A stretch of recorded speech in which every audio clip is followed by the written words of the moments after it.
This podcast is brought to you by Anchor Podcasts. Have you yourself ever wanted to be a podcaster? Well, Anchor makes it simple and easy for you to start today. Download their app on your iPhone or Android device and go through their step-by-step process from recording all the way through distribution. Visit their website, anchor.fm, or download the app on your Android or iPhone device today. That's Anchor Podcast.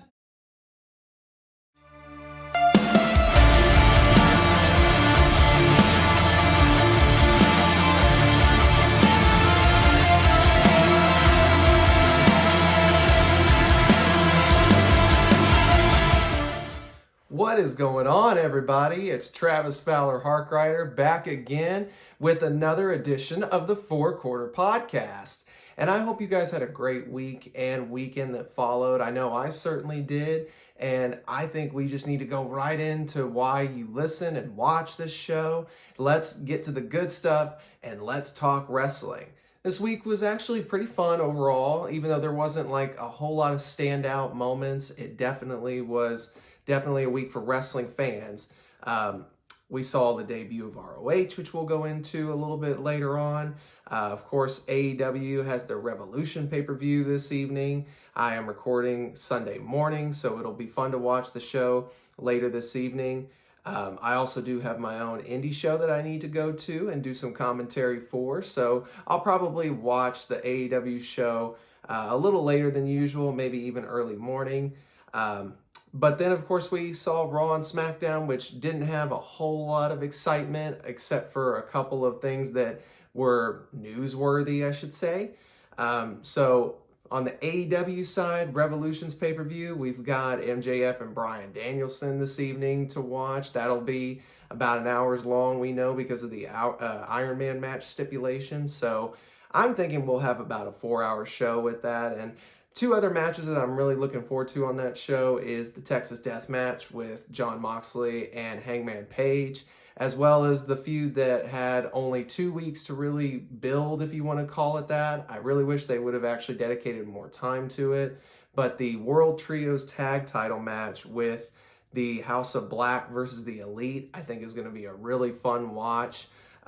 Again, I wish they would have taken a little bit more time as opposed to just 2 weeks or so to build the match, but I still think it's going to deliver on what most people expect. And some of us didn't even think we would see this match about a year ago, so I'm excited just to see this match unfold, and especially with the trios titles on the line, I think it'll deliver more than the expectations that the fans have for it. But let's kind of go back over to the WWE side of things again. There wasn't like a whole lot of newsworthy things that went on. The Brock Lesnar almost match was something that everybody didn't really want, but now it's made official, which rumoredly came from the push of a higher up exec that I guess at this moment has remained nameless. There was an article that came out earlier this week that stated Vince McMahon definitely has no input when it comes to full-time, I should say, creative writing or the creative process. But WrestleVotes, who has been a very, very credible source over the years, has stated that that match in particular was pushed heavily from a higher source that remained nameless, but for the most part, you could kind of put the math together as to who it was that put it together. We'll go into a little bit more of some of the things that have come out about that match, as well as the aftermath of that match here in a little bit. But on SmackDown, and Raw for that matter, we saw the continuation of the Bloodline story. This week, Jey Uso is still conflicted and just is trying to get his head wrapped around some things, according to his brother Jimmy. Over on Raw, we saw them have Solo and Jimmy stand up for the Bloodline when it came to Kevin Owens. And then on SmackDown, as we saw Jimmy Uso come out and have a promo battle last week with Sami Zayn. And this week, we saw him come out still defending the honor of his family, even though Solo was the one who took on Sami in the main event. Roman is really getting a little worried about what's going on with Jey, and it's all been great stuff. Like, it really has. This whole story still has people invested, and it's such a sight to see. in the best way for WWE. And this definitely is one of the, if not the best long-term story that at least WWE has ever produced. And I would even put that up against the mega powers of exploding back in the late 80s, 88 and 89. So that's a tall task to put up against WWE history, but I do think the Bloodline story has more than held its own and has that top spot right there for best storyline long-term wise with WWE. We saw the first face-off between Cody Rhodes and Roman Reigns, and I agree with some people online that said the promo was good from both guys, but they really made it more about the Dusty factor, which they really shouldn't do. And I know we still have about 4 weeks until Mania, so they've got plenty of time to do more promos as well as potential physical altercations. Personally, I hope we don't really see anything physical between the two of them until Mania. I think it has a little bit more importance if you save the actual action for the match itself. I think it gives it a little bit more meaning behind it. So we'll see if that ends up coming to fruition. But overall, still enjoy where the story's going. I still am looking forward to Cody Rhodes and Roman Reigns at WrestleMania. It's going to be a good matchup. No questions about it. Rhodes is on the top of his game right now. Roman, of course, has been at the top of his game and is still delivering. So it's still going to be a great watch on WrestleMania Sunday, April 2nd. Speaking of WrestleManias, though, I was actually asked earlier this week what my favorite WrestleManias were, and that's as a card altogether. Shout out to Dustin McGowan for asking this question on Twitter. I actually did respond to it on Twitter because that is one of those things that I like to take pride in as the owner and operator of the Four Corner Podcast. I always tell people I like talking wrestling, and I did a lot of talking of wrestling with several different folks this week. And that's one thing about this podcast that I am trying to adhere to is be very interactive with you guys, because I do mean it when I say I enjoy talking wrestling. And Dustin took his opportunity to ask what I thought are my favorite WrestleManias. So I actually did take some time to think about it when I responded to him. And I wanted to share that with you guys here. It's WrestleMania season, so let's go ahead and run down from top to bottom as a card. What are my favorite WrestleManias? An honorable mention is WrestleMania 21. I almost put it on as one of my favorite Manias, but it just didn't quite do it for me as a whole. There's a lot of good stuff on that card. The opening match with Mysterio and Guerrero is fantastic. It's the first Money in the Bank ladder match, which was historic. Shawn Michaels versus Kurt Angle is one of my all-time favorite WrestleMania matches. That might be one that I do here leading into WrestleMania season. That'll be a fun one to pick.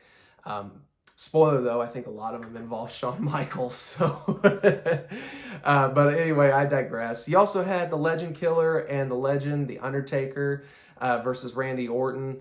It was a good match. It was the first match in their rivalry that lasted basically the entire year of 2005 and cultivated with a great Hell in a Cell match that I don't think a lot of people remember. But that was the first match between the two of them, and it was really fun, especially the spot where Orton reverses the chokeslam into the RKO. It looked good, and there's so much other good stuff on the card, but the reason it's an honorable mention is strictly because of the importance that WWE put behind it, of stating that this was the changing of the guard with Batista becoming World Heavyweight Champion and Cena becoming the WWE Champion, and that these were the two guys that were essentially Rock and Austin of their generation, or at least that's how it was being pushed. Both those matches didn't quite do it for me, which is why it's an honorable mention, but still overall, great WrestleMania card. Go back and watch it if you haven't watched it in a while. It's a fun watch. But now going into the actual five. The first one is kind of I think it's a cheat in some people's minds, but mainly it's because I'm biased. WrestleMania 38 last year was so much fun. Two reasons behind that. One, I've enjoyed the two-night WrestleManias. It's just so much more enjoyable with both shows. And I was there for both shows, which is why this has got to be my number 5. on my favorite WrestleManias. Also, we had a Stone Cold Steve Austin match. I had never witnessed Austin live for a wrestling match. This was a first for me. That's another reason it's so exciting for me to have been there. And this is actually probably the reason, aside from me being there, that I'm putting it at number 5, is because of the Stone Cold match that took place on night 1. At number 4 is WrestleMania 23. WrestleMania 23 in Detroit gets this pick at number 4 because that also, like 21, is a top to bottom really good show. And believe it or not, it was a toss between these two as to who I thought would deserve the honorable mention and who deserves to be put on that spot. And with the exception of a couple matches like Kane versus Khali and the at that time it was the Playboy themed matches that they had each year. Aside from those two, everything else was pretty solid on that WrestleMania card. It opened up with the Money in the Bank ladder match. I think in that one there were 8 in this instance, and that had the all-time awesome spot of Jeff Hardy jumping off the ladder and going through Edge in a ladder. You had the first encounter between Batista and The Undertaker, which is a great match. It really is. And it was actually, and still holds up to be, my favorite match on that card. I do enjoy the main event, which was John Cena and Shawn Michaels. It definitely, it was a sleeper match. And I don't mean that obviously in a negative context. If you know what sleeper means, it means you didn't expect the match to be good, and it was great. Michaels, of course, should have expected that he could put out an all-time great against a still very much new to the main event scene of John Cena, at least at this level when it came to his year-long championship reign, essentially. This was a real test for him, and he knocked it out of the park. I know the year earlier, a lot of people looked to the Triple H match as being the one that really put him to the test. I disagree. I think going in there against HBK, all due respect to Triple H, he's not Shawn Michaels. Shawn Michaels is in a class almost by himself, and they turned out one of the most underrated WrestleMania main events of all time. And then, of course, you also have the Battle of the Billionaires match between Donald Trump and Vince McMahon, two men who are not on probably anybody's good list when it comes to talking about wrestling these days. But for that time frame, the build was really fun.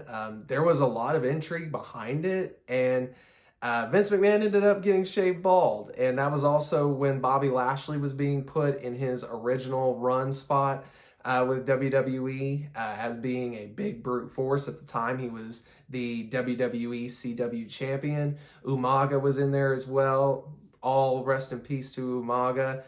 All-time great there, and the match itself was just a lot of fun. It was a lot of WWE in that match, and you know what I mean. If you're a big wrestling fan, you know what I mean by that comment. Overall, great show. Fun show to watch. Not a whole lot of filler except for the 2 matches I mentioned earlier, but to me, that gets the number 4 spot for favorite WrestleManias. Number 3, and this is because of a few matches and the show-long story, which was the culmination of the Daniel Bryan versus The Authority.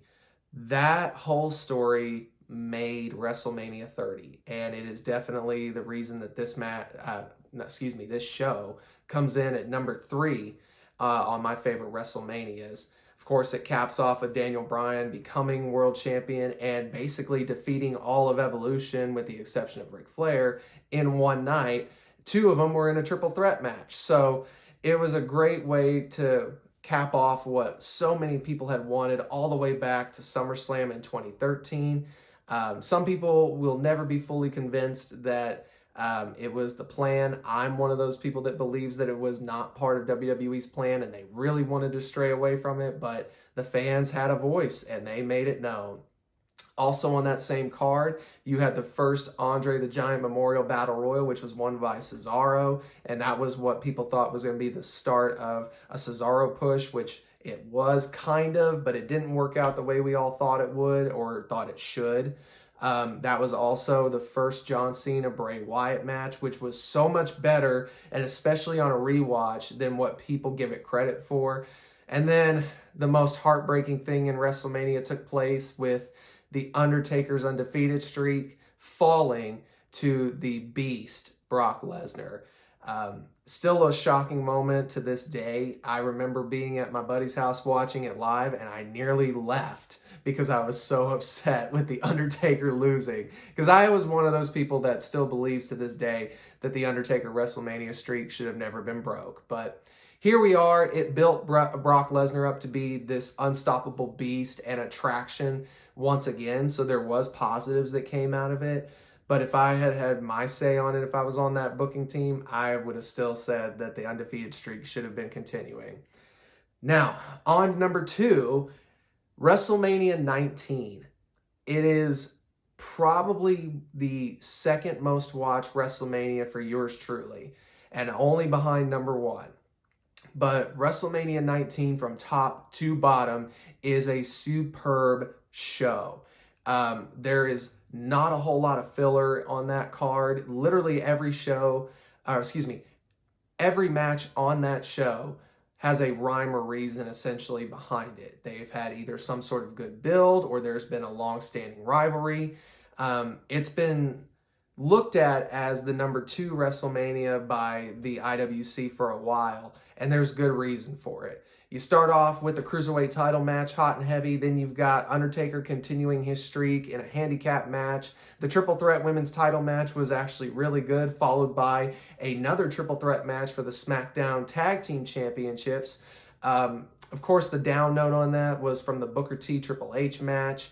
There's a couple other matches on there as well. You've also got the old man street fight, if you want to call it that, but man alive did they pull out the stops. Hulk Hogan versus Vince McMahon was very, very well done. And then, of course, the 2 big main attractions, one for Raw, one for SmackDown at the time, was The Rock versus Austin 3, and then Kurt Angle versus Brock Lesnar for the WWE title. 2 outstanding main events during the first run of the 2 separate brands, and each having their own main event spot in WrestleMania. Of course, Lesnar Angle went on last, so it's the one true main event, but for each show to have those 2 to cap off their side of the card, it really is an unbelievable show from start to finish. But I think for the most part, people can figure out what number 1 is. WrestleMania 17, I don't really need to go into any detail of why it's so good. You more than likely have watched it more than a dozen times like myself. I still enjoy going back and watching this WrestleMania, and to me, at this moment in time, I doubt there will ever be a WrestleMania that tops it. There may be down the line, but I have yet to have a WrestleMania make me feel the same way that WrestleMania X7 did, or WrestleMania 17, as you want to call it as well. Those were my top 5 WrestleManias, and I'd love to know what your top 5 WrestleManias are, so make sure to leave that down in the comments section here on the YouTube channel, and hit us up on the socials as well if you're not watching on YouTube and you're listening on Spotify or Apple Podcast or Anchor Podcast. Go ahead and go to our Facebook pages and Twitter pages, Instagram pages, and let me know what you think your top 5 WrestleManias are. But speaking of WrestleMania 17, it actually gave me an idea after I put that list together. Why not do something that might appease the internet audience as well as just longtime fans and give some of those new fans a taste of what WWE used to be? The Raw 30 made me think of this, so I think it would be something that would be fun to pull off and maybe make it like a week-long theme for both Raw and the SmackDown shows. I would love to see a concept put together where for 1 week, we'll say in this case, 1 for each show, WWE Attitude. So for 1 full week, we take a trip back in time, and we saw the news reports last year when the new regime took over that there was talks of going back to a TV-14 rating. Well, what about for that 1 week we actually do that for both Raw and SmackDown? It makes it a special occasion for both shows, so I think you would bring in some old viewers at least for the week. But why not go back to it just to have some fun for 1 week?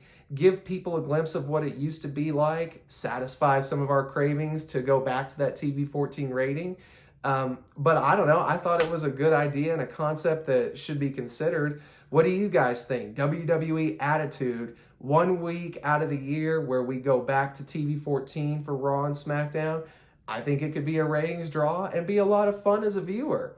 So, love to know what y'all think on that idea. Again, leave it down in the comments or go to any of our social pages and let me know what you think of the idea. And there's a show on Stars, if you haven't watched it yet or haven't heard of it, with Stephen Amell called Heels. Me and my lady just rewatched Heels for the second time, and it really irks me that we still have not gotten a season 2. Stephen Amell did an interview recently where he did put a little bit of light onto the situation, which basically boils down to Stars and Lionsgate trying to iron out some details over who owns the IPs of certain shows and overall since they merged companies. I think it was back in 2016, he said. But I don't care about any of that. Just give me my new Heels. You've been coming out with other new shows with Stars. Please just give me this one because it's such a good show. And I implore anybody who has never given it a shot or has even never heard of it, if you're a wrestling fan especially, you're gonna love this show. And even if you're not a wrestling fan like my lady isn't, she still enjoyed the show. The characters are great. The acting's wonderful. I promise if you haven't seen it yet, it's gonna leave your jaw dropped at least twice. Heels on Stars, go watch it immediately. It's 8 episodes long in season 1, and I'm still waiting for season 2, so get on the ball, y'all. We want to see season 2. I want to bring up something that I saw a Facebook friend of mine bring up who runs an independent promotion down here in Oklahoma City, UWO. It is ran by Drake Gallows, and shout out to Drake, by the way. He had made a comment on Facebook this week stating that the best wrestling has already happened.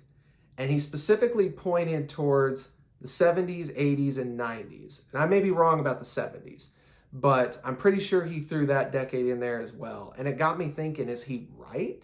Has the best wrestling already happened? And the styles that have been involved in wrestling with so many that are around the world, how could the best wrestling have already taken place? Well, to add some context to it, I think what he is mentioning, at least here stateside, the best wrestling has occurred. Because as somebody who loves this art form and has actually been training in this art form, your best storytelling, which is what wrestling is, especially here in the States, it's telling a story with your body. And when I thought about his comment, I believe he's right. The best wrestling has occurred. You look at the 70s, you look at the 80s, you look at the 90s. Yes, we saw high-flying action and lucha libre, which has been around for decades, and also strong style from Japan has been around as well for just as long, if not longer. But here, stateside, wrestling became popular because of the stories, and it wasn't about the moves, which if you're involved in professional wrestling and if you're training in professional wrestling, some of your trainers will tell you that wrestling is not about the moves. It's about the story that you tell in the ring. The moves are just to accentuate that story. And I think he is right about the best wrestling occurring. The 70s are definitely kind of like the bygone era that led into the 80s that we know blew up the wrestling scene in pop culture.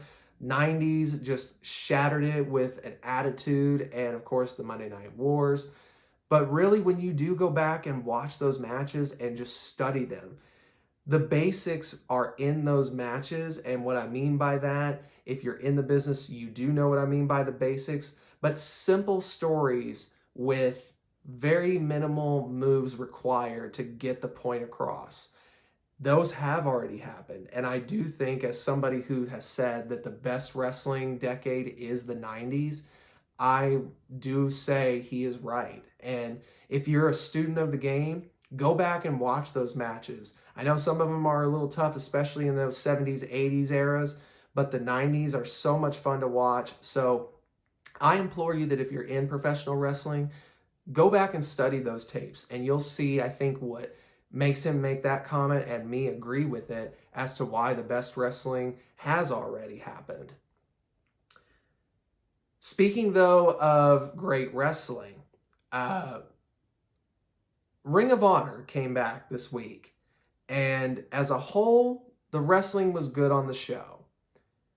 As it stands right now, and it's just the debut show, so I'm going to be a little lenient with it, but it's a 2-hour show, which I think is kind of already a mistake as it is. Ring of Honor should be kept as a 1-hour show, but I digress.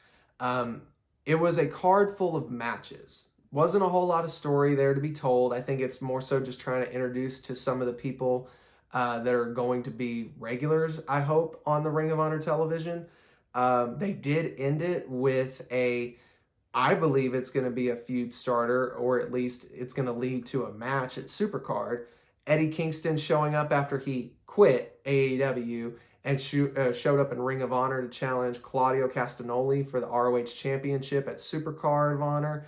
I think this is the start of them building a story to it. They've still got about 4 weeks to get there, so you can still do a lot of damage when it comes to a story in 4 weeks' time. And there's history between them as it is, so it should be pretty easy and fun to watch them do it. But overall, again, it's a wrestling-heavy show, which isn't a bad thing, especially if you're a fan of New Japan. They're heavy on their wrestling and less drama. But I do think ROH does need to have some dramatic points added back into it. Again, it's just the first show, though. So we'll see what happens going forward with ROH. Great action is on there, so give it a watch if you haven't. And I hope the best. I really hope that this is the start of Ring of Honor taking off and coming back to some form of prominence. Going back to WWE, though, people are starting to really sour on this Bray Wyatt story. And as somebody who's been a supporter of Bray for, honestly, the first time I saw him, which was down in NXT when he was doing his original cult leader gimmick, even I got to say that this story is starting to get flat. I did think it was going to be a Wyatt versus Howdy Mania, which, to their credit, it would be kind of pulling the trigger a little too soon on this Uncle Howdy character. So I get why we're not getting it, but right now it's just kind of confusing because this feud with Bobby Lashley, it's really hard to determine who's the face, who's the heel in it. And I'm never a big fan of that, really. I like having some definitive action as to who is who in this feud. That's kind of why I gave the LA Knight feud a lot of leeway, because we knew that Knight was the heel, Wyatt was the face. Here, we don't really know, because they've been pushing Lashley as this supreme babyface. Wyatt also is getting the face reactions. So I don't know what they're going with this story. I don't know what they're intending to do. It really is puzzling. So hopefully we get some more clarity in the next few weeks to lead up to Mania. But right now, I do agree with the sentiment that we're kind of starting to lose interest, and we might want to start getting to the point as to what exactly this Bray Wyatt character incarnation he's brought forth. What's the motivations behind it? What's the true intentions? I just understand now why people are starting to sour to it. Speaking, though, of Wyatt, that actually brought up some good things. Well, I should say more so good points towards Lesnar potentially finishing up with WWE. Brock Lesnar had apparently been making the rounds at his appearance on Raw this week and telling a few people that he's finishing up with the company. So adding to that, earlier this week was the report that Lesnar was actually approached to work with Bray Wyatt this year at WrestleMania. This had happened once before, coincidentally, at the other WrestleMania I went to in Dallas for WrestleMania 36. They had planted seeds of Wyatt versus Lesnar back then, back when it was the cult leader with the Wyatt family. And I think they really missed an opportunity then. This time around, because of Wyatt's story being in the air so much, I can understand why, as it's being reported, that Brock Lesnar didn't want to work with Wyatt. He cited that he's not a big fan of gimmicks, which when you look back at Lesnar's career, there's only been one guy that he's actually faced that actually has a gimmick to him. And honestly, it's a guy that he originally faced back when he was still in the biker incarnation, that being The Undertaker. Outside of that, Lesnar hasn't really wrestled anybody that has a supernatural persona.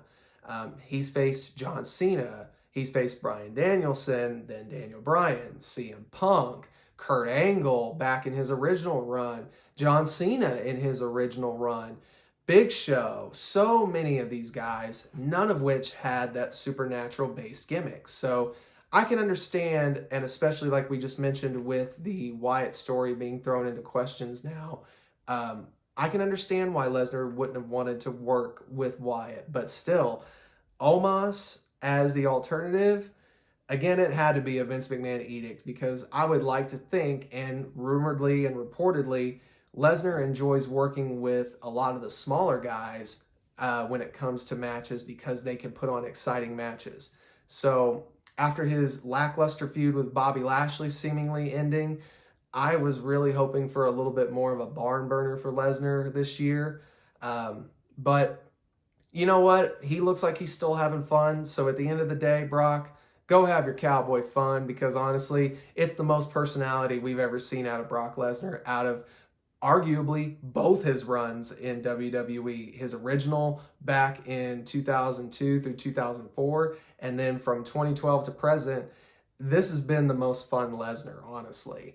So I hope he has fun wrapping up his time, if this is wrapping up his time with WWE, and I hope he gets a good WrestleMania send-off. Finally, I know we talk about wrestling on this show, but I'm going to drift away just for a second to talk about last night's UFC fight, the Jon Jones return match. And I wish I could pronounce or remember the gentleman's name that he faced, because that dude looks superiorly scary. He's the former UFC interim heavyweight champion. Of course, Francis Ngannou actually vacated his belt, which is why we had this match last night to begin with. But I was a little worried, and Jon Jones came out after 3-year hiatus. And in my opinion, at first, not looking like he was in the best of shape.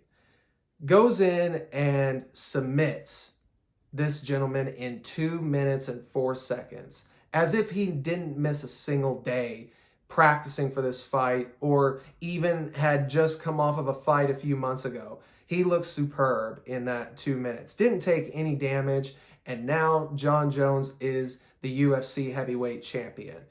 And because of that, my opinion, there is no debating that Jon Jones is in fact the GOAT of UFC and potentially MMA.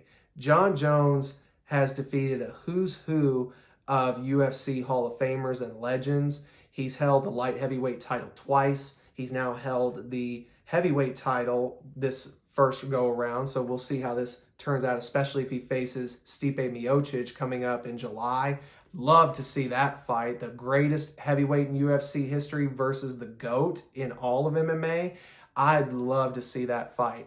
But make no mistake about it, Jon Jones is the GOAT of at least the UFC. He's better than Conor McGregor, especially. Don't care how much drawing power Conor has. He's never going to be on the Jon Jones level when it comes to fighting. And the only person I would even say has an argument is Khabib Nurmagomedov, mainly because of the fact that he retired undefeated as a champion. But Jon Jones, in my opinion, takes the edge because of the list of fights and fighters that he has defeated. Had that man not gotten disqualified early in his career, his record would only have one blemish of a no contest on it. Beyond that, the man is essentially undefeated himself. Jon Jones is indeed the GOAT, and I don't think there is really any debate about it. you're welcome to try, but at the end of the day, Jon Jones to me is the man. No matter what you think of him personally, at least from a professional standpoint, he is the greatest fighter in UFC history. Well, guys, that's how I'm going to end this episode. I'd love to get your thoughts. Do you agree with my Jon Jones assessment if you're an MMA fan? Do you think the Cody Rhodes-Roman Reigns feud is going to get built even better going into Mania? Are you enjoying it?